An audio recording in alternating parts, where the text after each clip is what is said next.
Hi friends, இன்றைக்கி என்ன evening ஸ்நாக்ஸ்னு பார்த்தீங்கன்னா, இப்போ நான் வந்து சோளம் தோசை வந்து ப்ரீமிக்ஸ் மாவு நான் பண்ணிகிட்டு இருக்கேன் ஹோம்மேடாக. இப்போ அந்த மாவில் வந்து பார்த்திங்கன்னா நான் மாங்காய் போட்டு நான் வந்து குழிப்பணியாரம் செய்ய போகிறேன். அது தேவையான பொருளாக இருக்குது, வாங்க நான் செய்யும்போது சொல்கிறேன்.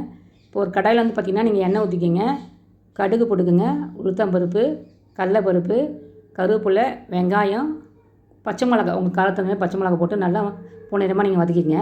இப்போ இந்த மாவு வந்து கொஞ்சம் புளிக்கணும். அந்த மாவில் நீங்கள் வந்து போட்டு நீங்கள் மிக்ஸ் பண்ணிக்கோங்க. மாங்காய் வந்து நல்லா திருவி நான் போட்டிருக்கேன். கேரட்டும் அதேமாதிரி நீங்கள் திருவி நீங்கள் போட்டுக்கோங்க. கொத்தமல்லி, உப்பு போட்டு மாவு நல்லா மிக்ஸ் பண்ணிக்கோங்க. இப்போ குழிப்பணியாரக்கல் இருக்கு இல்லையா, அது நம்ம ஹீட் ஆனதுக்கப்புறம் பார்த்திங்கன்னா ஆயில் கொஞ்சம் அப்ளை பண்ணிவிட்டு இப்போ இந்த மாவை நம்ம ஊற்ற வேண்டியதாங்க.